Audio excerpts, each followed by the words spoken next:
그 조상 다윗의 길을 걸어 좌우로 치우치지 않았습니다. 어린 왕자라는 제목으로 이서진 목사님 올라오셔서 설교해 주실 때 많은 은혜 받으시기 바랍니다. 안녕하세요. 반갑습니다. 이서진 목사입니다. 오늘 민족 최대 명절 이제 추석 연휴가 이게 길게 끝났는데요. 추석 연휴가 기니까 너무너무 좋았던 것 같죠? 네, 저는 아이들 둘과 씨름을 하느라 매일매일 새로운 활동들을 하느라 매우 고단한 사역과 아울리치의 기간을 보낸 것 같지만요. 그래도 아이들과 함께 가족과 친해졌다 그러면 조금 이상하지만 가족과 함께 친해지는 귀한 시간이 되었습니다. 그런데 민족의 명절 설을 맞아서 여러분에게 뭘 해드릴 수 있을까 좀 고민을 했어요. 그래서 준비한 게 있습니다. 다윗이요, 그 왕이 되고 나서 언약궤가 예루살렘 성으로 들어온 뒤에 한바탕 춤을 추고 나서 모든 백성들에게 고기와 떡을 나누어 주었다는 기록이 사무엘하 6장에 기록되어 있는데요. 그러면서 떡과 음료와 함께 은혜를 나누었던 것을 성경을 통해 볼 수 있습니다. 그래서 오늘 저희도 여러분이 드실 수 있도록 각 사람을 위해서 떡과 음료를 준비했는데요. 준비한 우리 스태프들과 리더십을 위해서 격려의 박수를 해주시면, 박수하는 동안 저희 스태프들이 들어와서 여러분에게 떡과 음료를 드리겠습니다. 드시면 됩니다.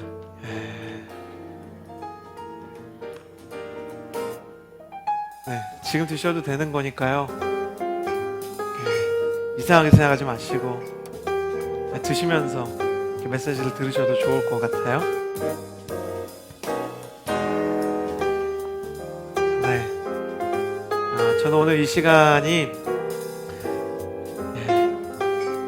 여러분에게 이렇게 육적으로나 영적으로나 강건해지는 시간이 됐으면 좋겠다, 평안과 은혜가 넘쳤던 시간이 됐으면 좋겠다 생각합니다.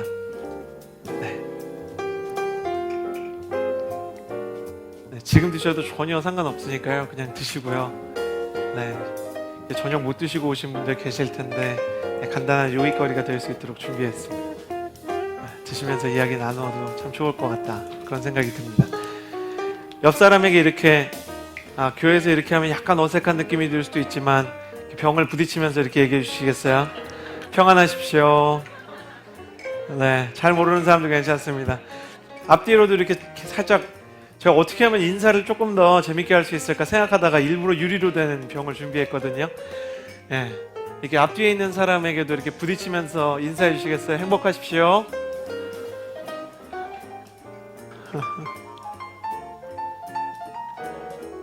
다윗이 음식을 나누고 음료를 나누었을 때 백성들의 마음 가운데 평안과 은혜가 있었다고 합니다.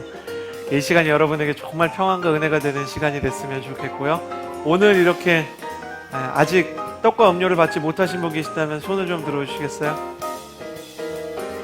네. 혹은 나는 하나 더 먹고 싶습니다. 집에 꼭 전해줘야 되는 사람이 있습니다.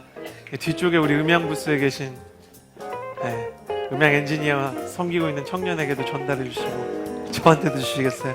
감사합니다. 네. 저도 음료 주세요. 저도 무슨 맛인지 궁금합니다. 네.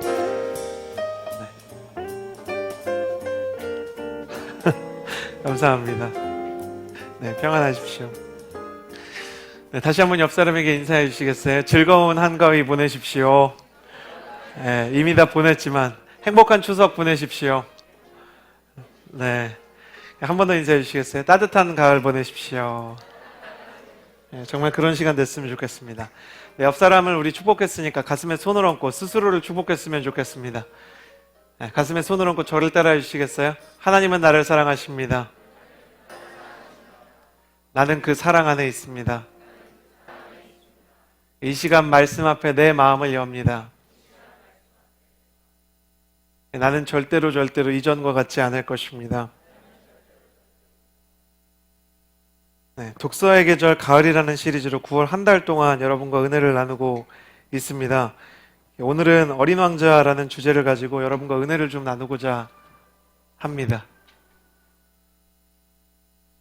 네, 사운드는 꺼주셔도 될 것 같아요. 생일 축하 노래가 제 모니터에서. 네, 어린 왕자라는 주제를 가지고 은혜를 나누고자 합니다. 오늘 예배를 모니터로 보시는 분들, 유튜브로 보시는 분들, 매주 일요일 저녁 6시 30분에 동숭아트센터 2층에서 CH630 예배를 드리고 있으니까요. 함께 오시면 떡과 음료도 먹을 수 있고, 네, 교회에서 음료로 짠도 할 수 있는 놀라운 네, 즐거운 예배, 또 행복한 예배가 준비되어 있다고 생각이 됩니다. 여러분 어린 왕자 좋아하세요? 저는 정말 좋아합니다. 어린 시절에 화가를 꿈꾸던 소년이 있었습니다. 그래서 큰 뱀이 코끼리를 잡아먹은 그림을 그렸는데 표면상으로 볼 때는 누가 봐도 모자처럼 그려져 있었죠. 만나는 사람마다 이게 뭔지 아냐고 물어보면 사람들이 다 모자라고 이야기하는 거예요. 그런 어른들을 만날 때마다 어차피 어른들이 알아주지 않는구나 라는 마음 가운데 실망과 서운함이 겹쳐서 화가의 꿈을 접고 파일럿으로 전향한 청년이 되었습니다. 어느 날 이 파일럿이 대륙을 횡단하는 비행을 하다가요, 갑자기 사막에 불시착하게 되었죠. 생뚱맞게 아무도 다니지 않는 사막에서 물조차 일주일밖에 남지 않은 상황이었는데 소행성 B612호에서 온 어린 왕자를 만나게 됩니다. 움직이지 않는 비행기를 고쳐야 하고 죽느냐 사느냐를 고민하는 파일럿 바로 옆에서 어린 왕자가 계속 질문을 합니다. 왜 별들은 저렇게 많은지, 왜 사막은 이런 모양인지, 그리고 결정적으로 양들이 정말 꽃을 먹는지, 그래서 꽃들에게는 가시가 있는 건지 계속해서 질문을 하죠. 저희 집에도 질문이 많은 어린 왕자 한 명이 있는데요. 파일럿이 중간에 버럭 짜증내는 장면이 굉장히 마음에 와닿았습니다. 파일럿이 이렇게 말해요. 그만하자, 이제 그만. 나도 몰라. 그냥 아무렇게나 대답한 거야. 내가 지금 중요한 일을 하고 있잖니. 너무 감정을 이입했어요. 화가 난 파일럿을 어린 왕자가 놀란 눈으로 쳐다보면서 이렇게 말하죠. 그리고 그 뒤에 이어지는 대사가 처음으로, 어릴 때 읽을 때는 이게 어떤 의미인지 몰랐는데요, 마음에 들어왔어요. 중요한 일이요? 아저씨도 다른 어른들처럼 말하는군요. 아저씨는 모든 것을 혼동하고 있어요. 생각해 보세요. 수백만 년 전부터 꽃들이 가시를 만들었고 양들도 수백만 년 전부터 꽃들을 먹어왔어요. 그런데도 꽃들이 왜 그렇게 힘들게 가시를 만들어내는지, 그리고 양들은 왜 그럼에도 불구하고 꽃을 먹으려고 하는지, 이걸 아는 게 중요하지 않다는 건가요? 그러면서 어린 왕자가 울기 시작합니다. 모든 어린아이는 질문이 해결이 되지 않으면 운다는 거 다시 한번 보면서 이 아이가 던지는 천진난만한 질문 속에 그 안에 담겨져 있는 진짜 중요한 가치가 뭘까, 그것에 대한 생각을 돌아보게 됩니다. 사실 어린 왕자라는 르프티 프랑이라는 책은요, 생텍쥐베리가 젊을 때 쓴 소설이 아니라 그의 인생 황혼기에 쓴 책입니다. 자기 인생에서 자기가 어른이 돼서 사실은 죽음을 준비하는 과정 속에서 무엇이 정말 자기의 삶에서 남는 것이고 중요한 것인지 고민이 되었던 생텍쥐페리가 다른 형식이 아니라 어린아이와 어른의 대화를 통해서 삶에서 정말 가치 있는 일이 무엇인지에 대해서 질문을 던지고 그 대답을 찾아가는 소설인 것이죠. 한 줄로 줄이면 한 영화의 대사로 줄일 수 있을 것 같아요. 무엇이 중요한디? 뭐가 중요한 거냐? 뭐가 정말 우리 인생에서 소중한 거냐? 핵심을 꿰뚫는 대사가 아닌가 생각이 돼요. B612라는 소행성에 살면서 작은 화산, 조그만 행성 있잖아요. 지금 이렇게 보이실지 모르겠는데 어린 왕자 하면 떠오르는 사파에 어린 왕자가 조그만 별 위에서 살고 있어요. 이 B612 안에 조그만 화산 3개가 있고요. 그리고 어린 왕자가 너무너무 끔찍히 아끼는 장미꽃이 있죠. 매일매일 이 장미꽃을 돌보고 화산들을 돌보면서 화산이 폭발하지 않게, 그리고 행성이 작기 때문에 큰 바오밥 나무가 혹시라도 뿌리를 내릴까봐 나무에 싹이 내렸는지 안 내렸는지, 나무가 싹을 내리면 뽑고 나무가 이렇게 뿌리를 내리고 싹이 나면 또 뽑고, 이런 지루하지만 어떻게 보면 단조로운 일상 속에서 살아가는 이 어린이와, 그리고 매일매일 자신의 삶에서 현실이 무엇인지, 어떻게 하면 어른으로서 책임감 있게 살아가는지를 고민하는 두 사람의 만남 가운데 비현실과 현실이 무엇인지, 가치와 무가치한 것이 무엇인지에 대한 대화가 이루어집니다. 그러나 대화가 계속될수록 현실적이라고 생각했던 어른들의 이야기보다 비현실적이라고 생각했던 아이의 대화가 훨씬 더 가치 있고 본질적이라는 생각이 들면서 사람들은 점점 어린 왕자에게 마음을 뺏기게 되고요. 이야기가 진행되면 진행될수록 어른들은 불리한 입장에 놓이게 되는 것입니다. 우리는 어린 왕자를 통해서 이 어린 왕자를 너무너무 좋아하고 어린 왕자를 사랑하는 것이 그 안에 있는 순수와 자유, 창의와 그리고 모든 어떤 꿈과 감수성의 세계가 우리 안에 혹시 아직은 남아있는 것이 아닐까, 그리고 내가 그것을 잃어버리는 것은 아닐까 점검할 수 있기 때문에 이 책을 사랑하게 되는 것이죠. 너무 빠르게 혹은 너무 과도하게 맹목적으로 움직이는 세상 속에서 정말 나에게 필요한 것이 무엇인가 고민했던 어린 왕자와 파일럿의 이야기가 오늘도 우리에게 읽혀지고 있습니다. 성경에도 어린 왕자의 이야기가 들어있다면 여러분 어떠시겠어요? 성경에도 현실 속에서 살아가지만 매우 비현실적인 가치를 따라서 사는 것 같은 어린 왕자의 이야기가 들어있는데요. 오늘 말씀에 적혀있는 요시야 왕의 이야기입니다. 함께 1절과 2절의 말씀을 읽어보도록 하겠습니다. 1절과 2절 같이 읽겠습니다. 시작. 요시야는 8세에 왕이 됐고 예루살렘에서 31년 동안 다스렸습니다. 요시야는 여호와의 눈앞에서 올바르게 행동했고 그 조상 다윗의 길을 걸어 좌우로 치우치지 않았습니다. 아버지 아몬 왕이 신하들에 의해서 시해되는 바람에 8살의 어린 나이에 즉위하게 된 요시야라는 왕이 있었습니다. 말 그대로 어린 왕자였죠. 8살의 왕자가 하루아침에 왕위에 앉게 된 것이죠.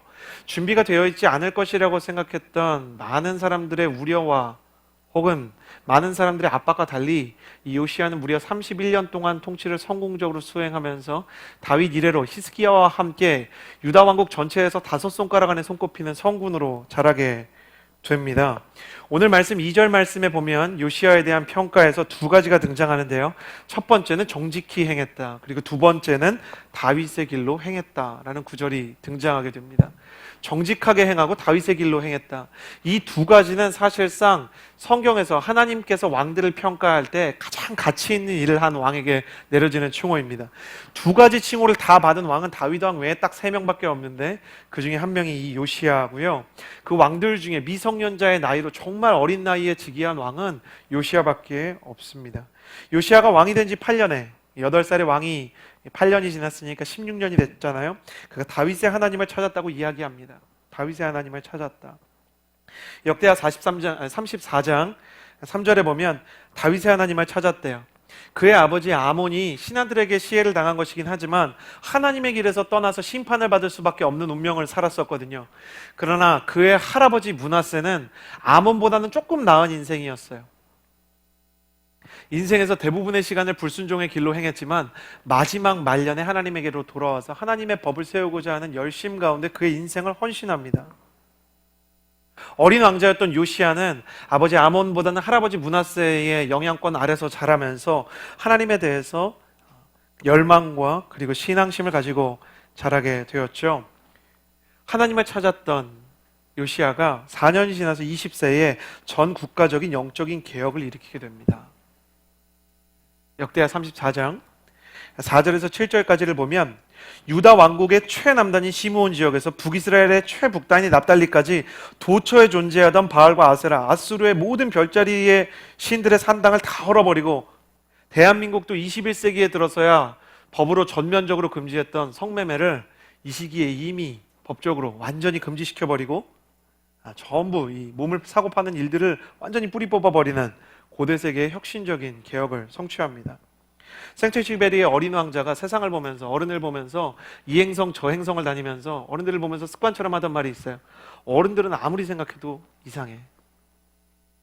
어른들은 아무리 생각해도 이상해. 이것이 오늘 요시야와 어린 왕자가 우리에게 주는 첫 번째 메시지입니다.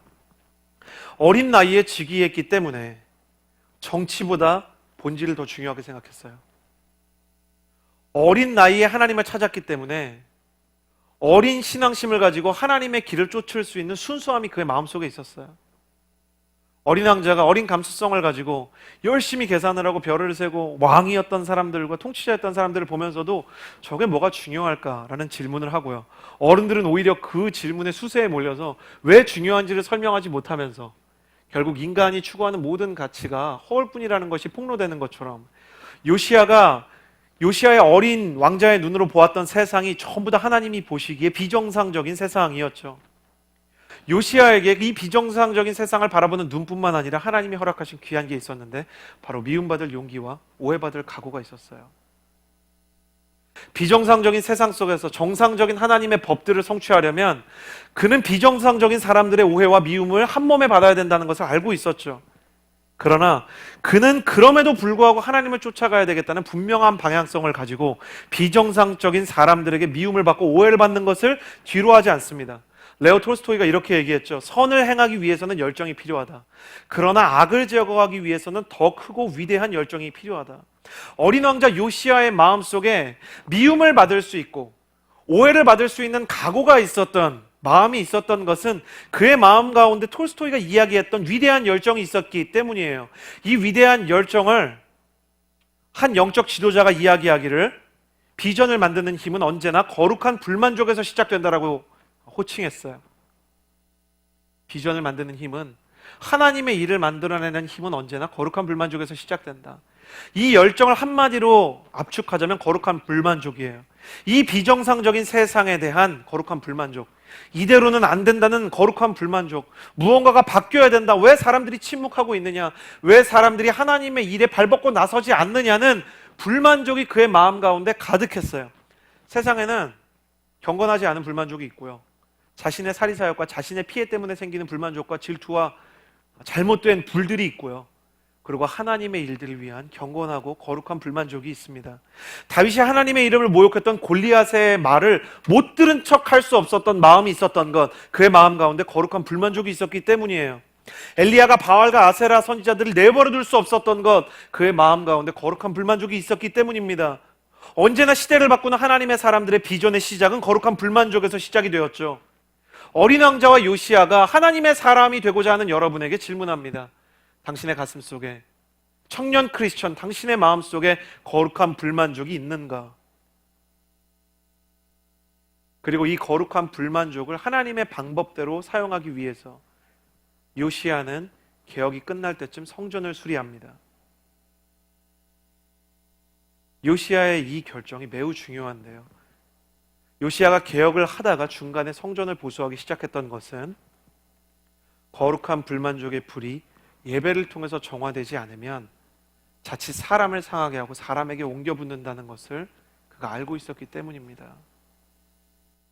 그가 가진 거룩한 불만족을 거룩한 불만족 상태로 계속 가지고 있다면, 어떤 공허와 분노로 전환될 수 있는 상태의 잘못된 형태, 불완전한 형태로 가지고 있다면 자칫 불완전 연소가 된 이 거룩한 불만족이 다른 사람을 비난하고 정죄할 수 있다는 것을 요시아가 알고 있었기 때문에 그냥 하나님 앞에 엎드리기 시작했던 것이죠. 여러분이 진정으로 하나님 앞에서 거룩한 불만족을 가지고 있다면 그 거룩한 불만족이 여러분을 온전한 예배의 자리로 이끌 것입니다. 여러분의 인생에서 무너졌던 다윗의 장막과 여러분의 인생에서 무뎌져 가는 영혼의 감각들, 그리고 여러분의 삶을 지배하던 학습된 절망의 세계로부터 여러분을 자유하게 할 것입니다. 그러나 이 시간 여러분은 거룩한 불만족 속에 있습니까? 예배하러 나오는 모든 사람들이 은혜를 받기 위해서 필요한 게 있습니다. 영적인 갈증이에요.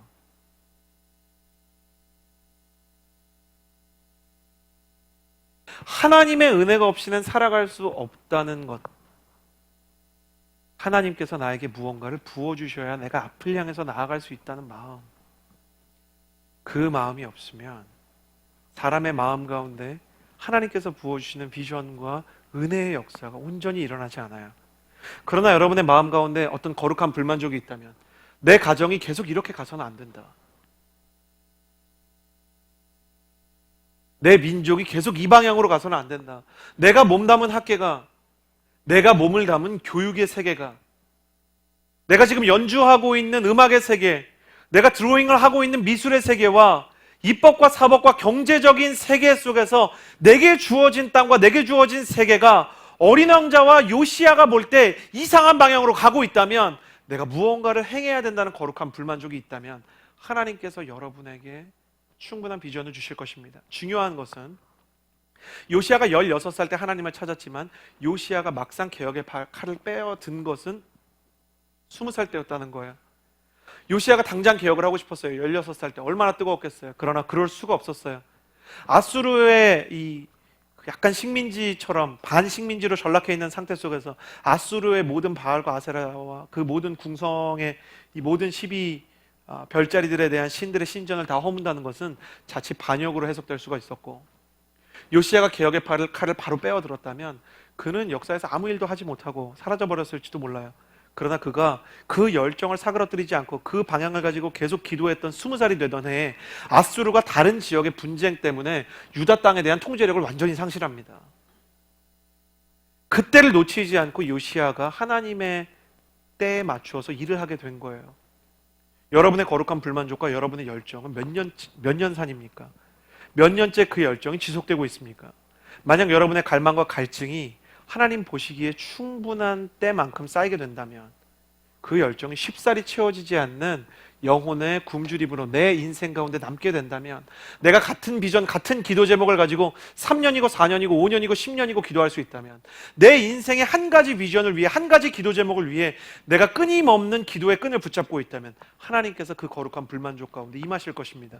전 여러분의 인생 가운데 때로는 그것 때문에 아프고 힘들지만 하나님이 주시는 거룩한 불만족의 허기가 있게 되기를 주님의 이름으로 축복합니다. 그 허기가 여러분에게 비전의 시작이 될 것이기 때문입니다. 두 번째로 나누고 싶은 것은 어린 왕자의 이 대사입니다. 어린 왕자의 이런 대목이 있죠. 사람들이 어린 왕자를 말할 때 가장 많이 기억하는 대사입니다. 그토록 중요한 것은 시간 때문이다. 정말 중요한 것은 눈에 보이지 않아. 내 장미가 너에게 그토록 중요한 것은 내가 장미에게 드린 시간 때문이야. 어린 왕자 자체도 사실은 방랑하는 영혼이거든요. 순수의 눈을 통해서 저게 뭐가 중요한가. 사실 어린 왕자의 여행을 가만히 보면 그에게 정말 중요한 게 무엇인지를 어린 왕자가 알고 싶어서 여행을 하는 거예요. 어린 왕자가 마지막으로 돌아가는 곳이 어딘지 아세요? 자기 집 B612 행성, 그리고 그곳에 있는 자기 장미꽃의 품입니다. 어린 왕자가 굉장히 슬퍼하는 장면들이 나오거든요. 이 장미꽃이 만개한 담벼락 앞에 갔을 때 나한테는 한 송이밖에 없었던 장미꽃이 여기엔 이렇게 널린 것이었구나. 이렇게 널린 장미꽃에 한 송이에 지나지 않았구나.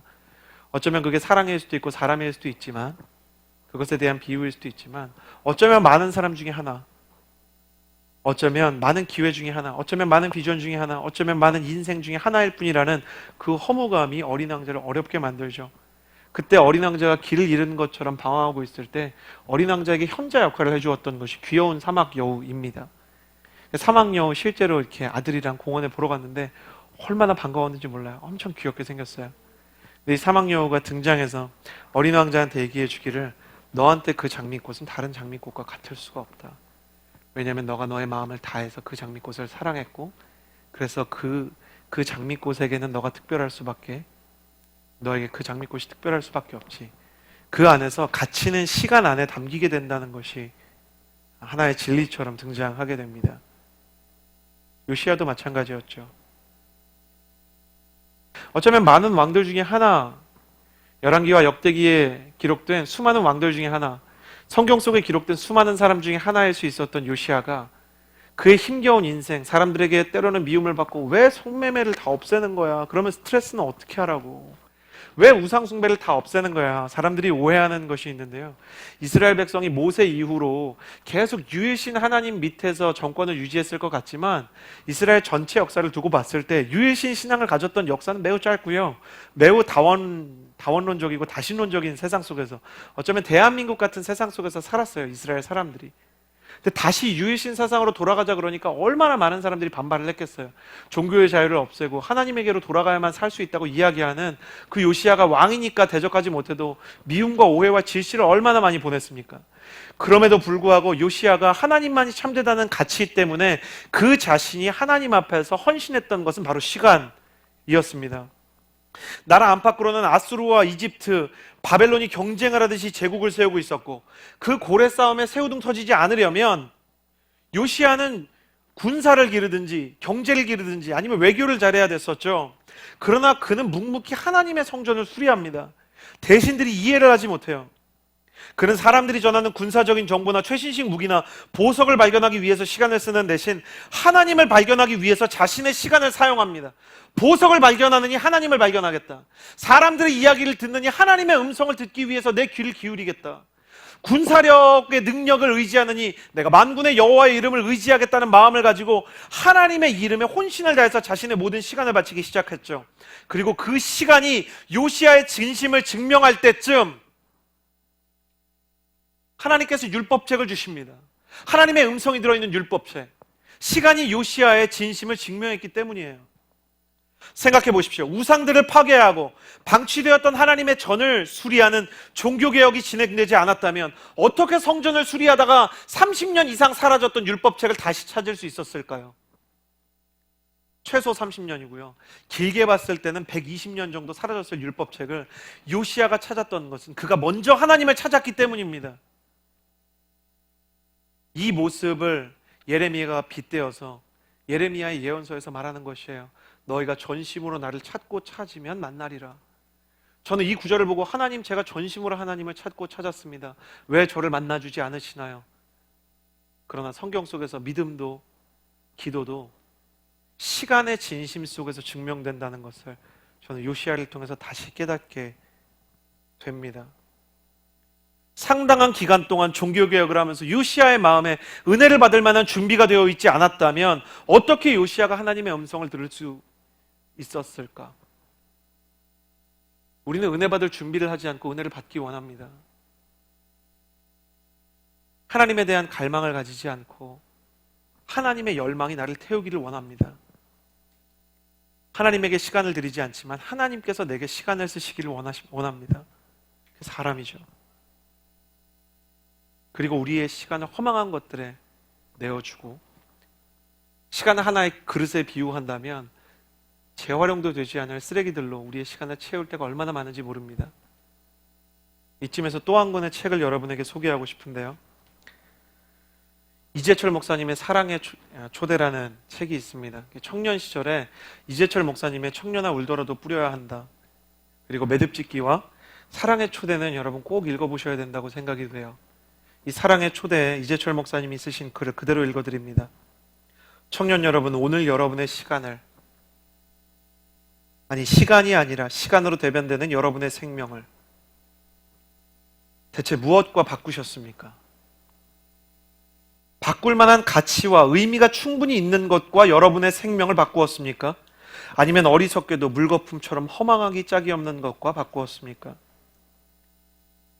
아니 자신이 지금 하나밖에 없는 자신의 소중한 생명을 대체 무엇과 맞바꾸고 있는지 단 한 번만이라도 진지하게 생각해 보신 적이 있습니까? 에베소서 5장 16절에 세월을 아끼라는 구절이 있습니다. 세월을 아끼라. 여기서 아끼다라고 번역된 헬라어 엑사고라조라는 단어는 건져 올리다라는 의미가 있습니다. 건져 올리다. 시간을 소중히 여겨 아낀다는 것은 시간을 경제적으로 사용하는 것이 아니라 시간의 그릇 안에 가치 있는 것과 생명을 건져 올린다는 것입니다. 아무리 많은 시간이 나를 스쳐 지나간다 하더라도 그 시간을 통해 내가 건져 올린 것만 실은 나의 시간이요, 그 시간만 나의 인생으로 남게 되는 것입니다. 100년을 산다 한들 건져 올린 시간이 없다면 그는 헛된 인생을 산 불행한 사람일 뿐입니다. 그러나 30대의 요절에도 대부분의 시간을 생명으로 건져 올린 자라면 그는 진정으로 장수한 사람입니다. 요시야의 첫 번째 질문, 청년이여 그대 가슴에 거룩한 불만족이 있는가? 요시야의 두 번째 질문, 청년이여 그대의 시간으로 무엇을 건져 올리고 있을까?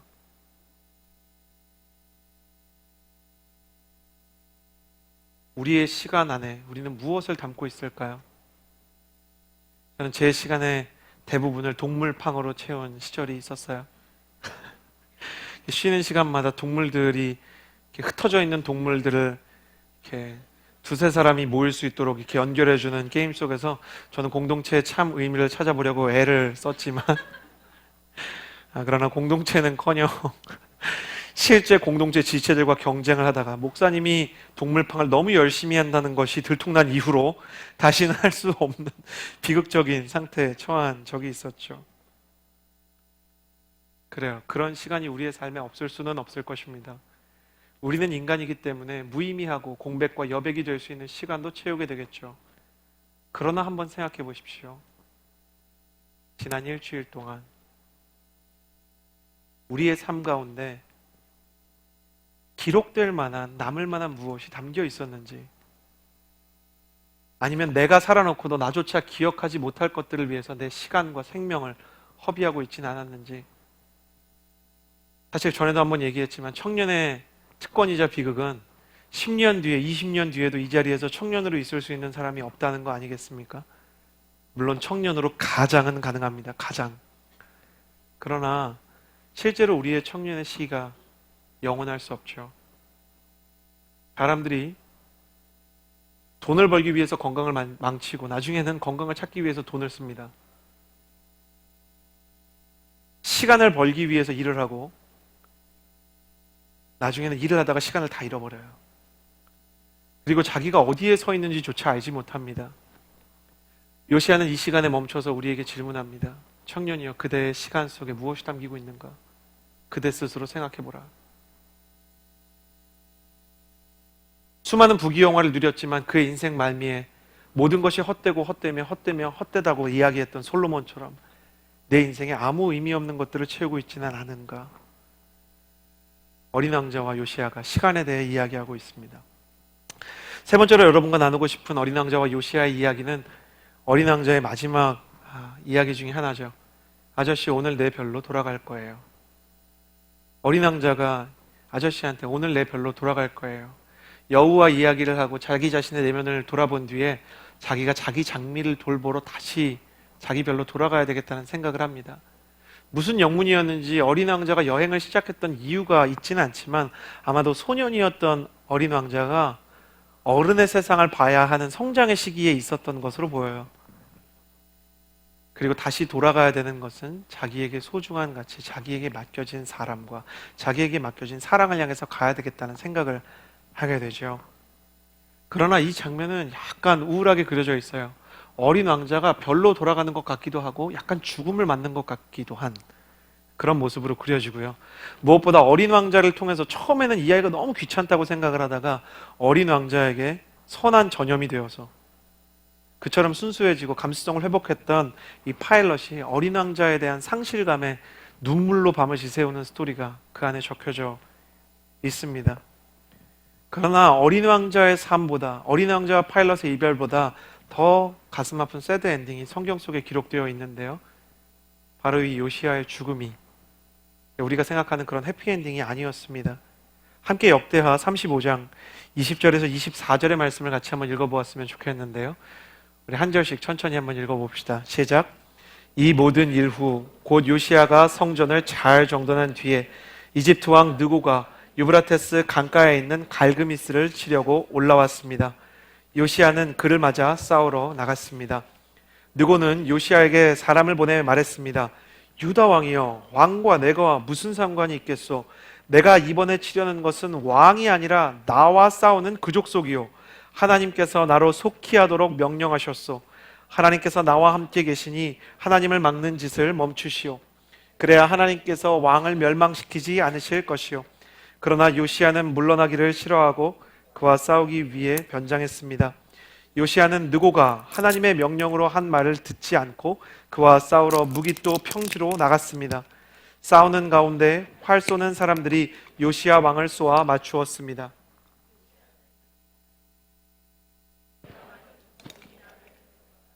신하들은 왕의 전차에 있던 요시아를 다른 전차에 옮겨 태우고 예루살렘으로 모셔왔지만 요시아는 예루살렘에 이른 후에 죽었습니다.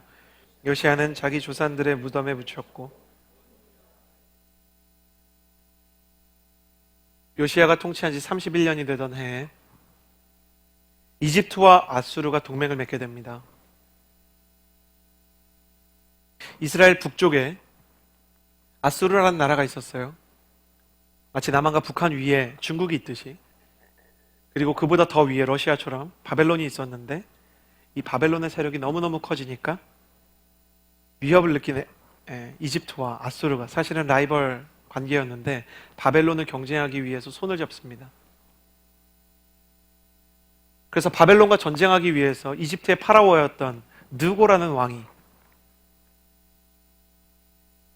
이스라엘 북쪽 지방의 바벨론과 아수르의 경계쯤에 있는 갈그미스라는 곳에 자신들의 병력을 동원하게 되죠. 그런데 이 생뚱맞은 전투에 요시야가 왜 참전을 하게 되었는가? 요시야가 바벨론을 좋아했는가? 그게 아니라 하나님과 자신들의 관계를 막았던, 그리고 온 민족을 반식민지 치하처럼 만들었던 아수르를 도저히 용서할 수 없었고, 아무리 친한 우방 이집트라 하더라도 그 우방 이집트가 자기들에게 우상 숭배를 강요했던 아수르와 손을 잡는 것을 요시야는 좌시할 수가 없었어요. 8살에 왕이 되었고 31년이 지났기 때문에 그의 나이 39에, 40도 되지 않은 나이에 그는 그 전투에 참전했다가 목숨을 잃습니다. 이집트가 나는 당신이랑 싸울 생각이 없다, 이 전투에 굳이 참여해야 되냐, 하나님도 나한테 이 전투에 참여하라고 했다. 그러나 요시야는 어쩌면 저 이집트 왕이 하는 이야기가 하나님의 뜻일지도 모르겠다라고 생각하면서도 아수르가 다시 이 나라에 하나님의 사람들을 핍박하는 일이 일어나서는 안 된다고, 바벨론이 더 강해진다 하더라도, 그 위협이 아무리 크다 할지라도 아수르처럼 북이스라엘을 멸망시켜서 사마리아 민족으로 만들어버린 그 아수르를 도저히 용납할 수 없다는 거룩한 불만족이 여전히 그의 마음속에, 16살에 품었던 그 거룩한 불만족이 39의 요시야의 마음속에 그대로 남아있었죠. 그러나 그의 열정만큼 그의 군대가 강하지 못했고, 병사들 사이에 숨어 위장을 하고 있었던 요시야도 다른 병사들과 함께 화살을 맞아서 죽게 됩니다. 40도 되지 못한 나이에 죽지 않아도 될 왕이 죽게 된 것입니다.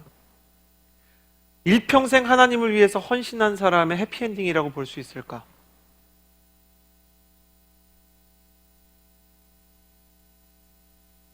이런 인생이 하나님의 사람의 결말이라면, 내가 하나님을 위해서 아무리 헌신을 하고 내가 정말 옳은 일과 가치 있는 일에 투신을 해도 누구도 알아주지 않는 병사들의 품에서 쓸쓸히 죽어가야 하는 죽음을 맞아야 한다면, 그것이 정말 무슨 신앙의 열매라고 할 수 있을까? 하나님을 위해서 사람들의 오해와 미움을 받았고, 비정상인 세상을 다시 정상으로 뒤집기 위해서 역으로 비정상적인 세상에 비정상적인 사람 취급을 받고, 모든 인생과 열정을 하나님을 위해서 바쳤지만 결국 전투 속에서 화살을 맞아서 죽게 된 외로운 왕, 과연 그 사람을 행복하다고 이야기할 수 있을까? 그러나 요시야 자신만큼은 자신의 인생의 해피엔딩을 요구한 적이 없어요. 그는 자신의 인생의 행복을 위해서 살았던 사람이 아닙니다. 그는 행복이 아니라 가치와 사명을 위해서 인생을 헌신했던 사람이에요. 여러분, 오해하시면 안 됩니다.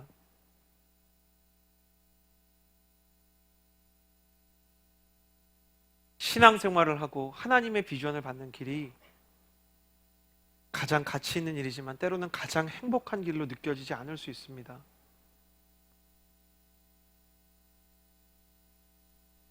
내가 하나님을 위해서 한 걸음씩 나아가면서, 여러분 이미 집안 가운데 올 추석에도 그런 일을 경험한 분들 계시지 않나요?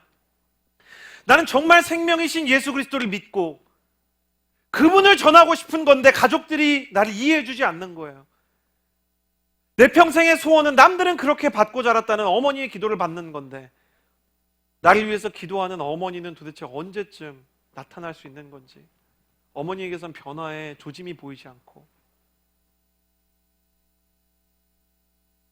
내가 예수님을 믿으면 믿을수록 내 친구들도 나에게서 떠나가는 일들이 여러분의 인생 가운데도 일어나게 될 것입니다.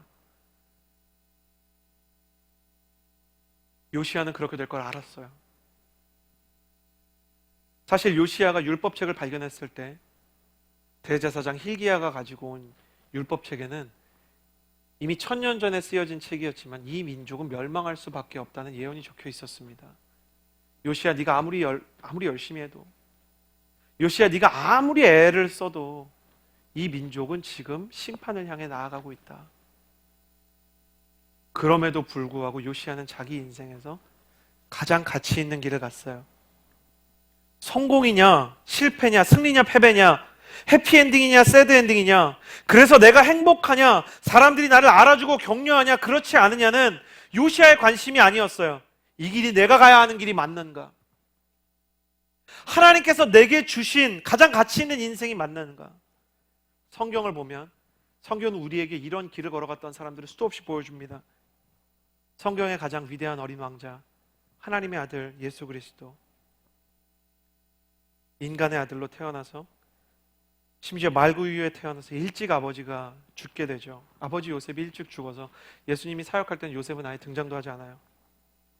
어렸을 때부터 막노동에 완전히 예수님이 하던 목수일이 당시에는 고장난 문 고치고 고장난 지붕 고쳐주는 3D 업종이었어요. 30년 동안 막노동을 해요. 그러나 가난해요. 30년도 더 되는 천국에 있다가 오지 탐험 아울리치 인생을 살다가 결국 십자가에서 자기의 인생을 마감했죠.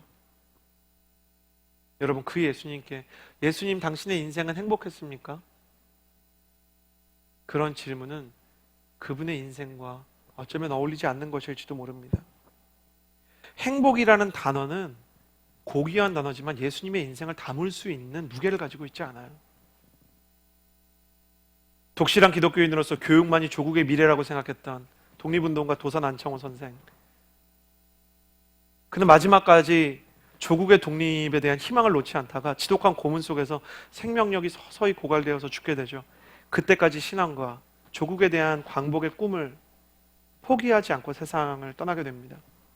또 다윗의 신실한 친구 요나단, 모두가 미쳤다고 고개를 저는 아버지 밑에서 자랐죠. 심지어 성군 다윗도 이 아버지를 포기했어요. 도저히 곁에 못 있겠는 거예요. 너네 아버지는 미쳤어. 말만 안 했다 뿐이지 다윗이 보여주는 모든 삶이 도저히 너의 아버지는 감당할 수 없는 사람이다.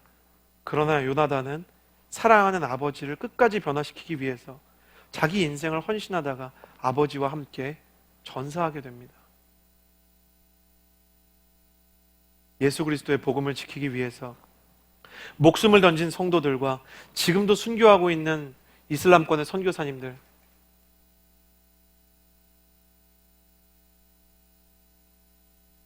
이분들의 인생이 행복하냐 행복하지 않냐, 하나님께서 사용하신 하나님의 사람들을 볼 때 하나님이 사람의 인생 가운데 주신 행복보다 더 소중한 것들이 있다는 것을 요시야는 말하고 있어요. 만약 나의 신앙의 최종 목표가, 내 신앙의 최고 정점이 완벽한 행복이라면 어쩌면 하나님께서는 그것을 우리에게 선물하지 않으실지도 모릅니다.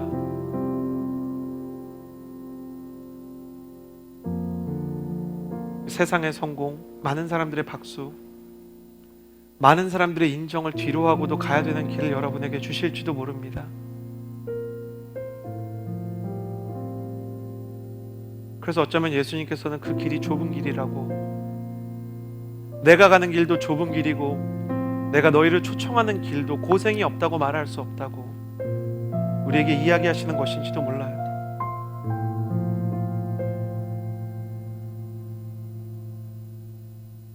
요시야를 보면서 제 스스로에게 물었습니다. 너는 도대체 왜 하나님을 믿는 거니?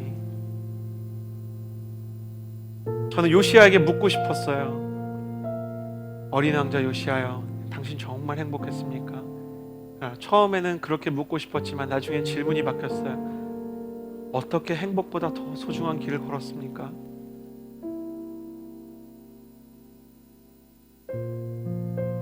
어떻게 그 많은 유혹과 그 많은 외로움을 이겨낼 수 있었습니까? 어떻게 그 고통들과 그 시련의 시간들과 그 미움과 그 오해와 그 박해의 시간들을 견뎌낼 수 있었나요? 아무도 당신을 이해하지 못하고 당신의 인생이 전쟁터에서 이슬처럼 사라질 것이라며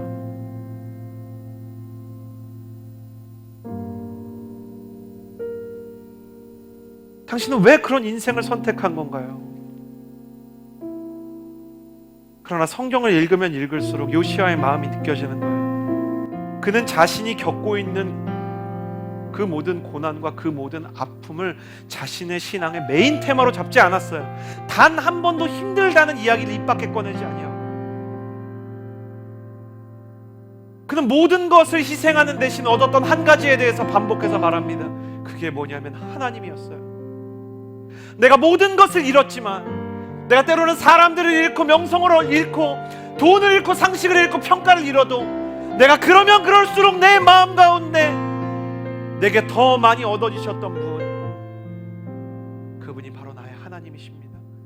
하나님은 그 모든 것과 바꿀 만한 가치가 있는 분이십니다. 사도 바울이 이렇게 고백합니다. 내가 그리스도를 위해서 모든 것을 배설물로 여기고 모든 것을 잃음은 내가 그리스도를 얻고 그 안에서 발견되려 함이니. 우리는 이 구절 보고 벌벌 떨어요. 어떻게 모든 걸 다 배설물로 여기나요? 이 차 엄청 소중한 건데, 하나님 엄청 주택 청약해가지고 이 집 만들었는데 잃어버릴 것들에 대해서 너무 많이 집중해요. 그래서 현대의 청년들도 너무 많은 상처와 상실을 경험하기 때문에 예수님 믿으면서도 변하지 않는 가정, 예수님 믿으면서도 변하지 않는 내 모습, 내 마음이 너무 싫기 때문에 거기 다 집중이 돼 있어요. 가면 갈수록 잃어버리는 게 많고 변화되지 않는 나의 심령을 보면서 한탄하는 거죠. 그러나 사도 바울은 그렇지 않았어요. 더 후패하고 더 무너지고 사람들이 더 나를 미워해도 그러면 그럴수록 하나님을 얻은 것에 집중했어요. 여러분은 무엇을 바라보십니까? 여러분이 만약 하나님을 요시야만큼 얻을 수 있다면 어쩌면 그의 죽음처럼 해피엔딩이 아니라 밸류 엔딩을 위해서 살 수 있지 않겠습니까? 어느 날 천국에 가면 거기에서 우리는 순교자들을 만나게 될 거예요. 복음을 전하기 위해서 추방을 당하고 창을 맞고, 어떤 선교사는 한 부족에 복음을 전하러 갔다가 복음도 전하지 못하고 호신용으로 가져갔던 총을 차마 발사하지 못하고 그 부족의 창에 찔리게 되죠. End of Spear라는 책과 영화를 보면 나오게 돼요. 근데 그 죽음을 보고 오히려 5명의 선교사가 모조리 죽었는데 그 5명의 선교사의 부인들이 그 지역에 또 들어갑니다. 그러나 그때는 이미 그들이, 그 원주민들이 자기에게 처음 왔던 선교사들이 자기들을 죽일 수 있는 총을 가지고 있었다는 사실을 발견한 뒤였죠. 그래서 어떻게 이런 사랑을 할 수 있냐고 그 부족이 모두 선교사의 사모님들 앞에서 회개하고 그 부족이 달라지게 된 이야기가 들어있습니다. 그중 한 선교사였던 짐 엘리엇은 영원한 것을 위해서 영원하지 않은 것을 포기하는 사람은 전혀 어리석은 사람이 아니라고. 그러나 그 수준에 미치지 않는 저를 볼 때, 그러나 아직도 인간의 모든 연약함에 고스란히 매어있고 나의 고통에 너무 민감하고 예민한 저 자신을 볼 때 어떻게 그 길을 갈 수 있는지 묻지 않을 수가 없습니다. 그러나 똑같은 질문을 던졌던 베드로에게 주님께서 말씀하셨죠. 네가 지금은 그 일을 할 수 없지만 언젠가 나를 안다면 너도 가장 가치 있는 인생을 걷게 될지도 모른다. 내가 널 그렇게 만들어줄 것이다. 주님께서 그의 수제자 베드로에게 말씀하셨어요. 여러분, 우리가 요시야처럼 용감한 각오로 살아가는 청년이 되지 못하더라도 나의 삶을 부끄러워할 수 있는 정직함이라도 가져야 합니다. 입새에 있는 바람에도 자신의 마음이 괴롭다며 그래도 나의 길을 걸어야겠다고 고백했던 연약한 청년 시인 윤동주처럼 가치 없는 것들로만 채워지는 나의 공허한 시간 속에서 나의 영혼을 하나님께 가지고 나아가 요시야 같은 청년이 되지 못한다며 울부짖을 수 있는 청년을 하나님은 찾고 계십니다. 천국에서 순교한 사람들과 요시야를 만났을 때 우리는 알게 될 것입니다. 그들의 죽음이 결코 새드 엔딩이 아니었다는 것을. 그리고 혹은 우리가 그들의 죽음 앞에서, 그들의 부활한 천국 앞에서 그 길을 가지 못했던 우리의 인생을 돌아보고 울지 않겠습니까? 내게 주어진 길이 무엇일까? 끊임없이 정직하게, 그리고 내게 그런 용기가 없는 비겁한 연약함을 보면서 내 자신의 고통과 아픔만을 상쇄하고 소멸시키기 위해서 신앙생활을 했던 나의 모습을 주님께 올려드리며 기도할 수 있는 용감하진 않아도 정직한 청년이 되시기를 축복합니다. 그런 마음을 담아 함께 찬양하고 여러분과 기도하고자 합니다.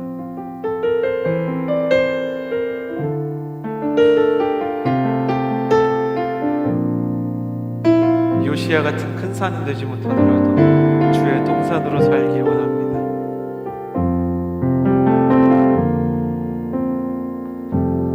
삶의 작은 일에도 그 마음을 알기 원하네. 그 길, 그 좁은 길로 가기 원해. 나의 자금을 알고 그분의 크심을 알며 소망, 그 깊은 길로 가기 원하네.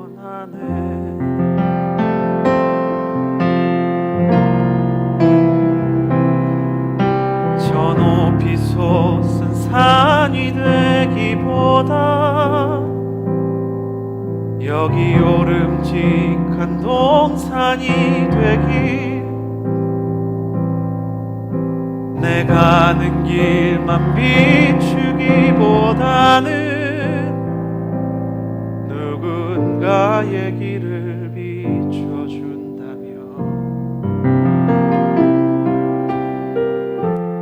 내가 노래하듯이 또 내가 얘기하듯이 살길, 난 그렇게 죽기 원하네. 삶의 한 절이라도 그분을 닮기 원한 알아. 그 높은 길로 가기 원하네. 그 깊은 길로 가기 원하네. 그 좁은 길로 가기 원하네.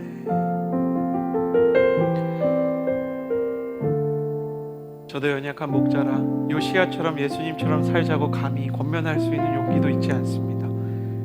그러나 가슴에 손을 얹고 기도할 때 이렇게 기도합시다. 하나님, 내 인생에 주신 길, 내 인생에서 가장 가치 있는 것이 무엇인지 정직하게 고민할 줄 아는 청년이 되게 하시고, 세상 사람들이 말하는 성공, 그냥 지나가는 모든 거리의 사람들과 똑같은 행복이 아닌 가치 있는 사명의 삶을 꿈꿀 수 있는 크리스천이 되게 해주십시오. 얼마나 많은 사람들이 나를 알아주고 얼마나 많은 물질이 내게 투입되느냐가 아닌, 하나님 앞에서 나의 마음과 나의 인생이, 특별히 나의 시간이 가치 있는 것을 담을 수 있는 그릇이 될 수 있게 하나님, 내게 조금 더 용기를 주십시오. 해피엔딩이냐 새드엔딩이냐를 세상의 기준으로 정하는 것이 아니라 밸류엔딩이냐 그렇지 않느냐를 고민하는 청년이 될 수 있게 하나님, 내게 비전과 용기를 허락하여 주시옵소서. 이 시간 첫 번째로 기도할 때 하나님, 거룩한 불만족을 주십시오. 당연한 것처럼 여기지 않게 해주십시오. 어린 왕자가 바라보았던 어른들이나 요시야의 시대의 모든 어른들이 보였던 것처럼 선하지 않은 것들과 비정상적인 것들을 당연한 것으로 여겼던 시대에 역행할 수 있는 거룩한 불만족이 내 안에 살아있을 수 있게 하나님, 내 영혼의 거룩한 통증과 통각을 회복시켜 주시옵소서. 우리 그렇게 거룩한 불만족과 통증을 구하며 기도하며 나아갑니다. 기도하겠습니다. 살아계신 하나님 아버지, 기도하며 나아갑니다.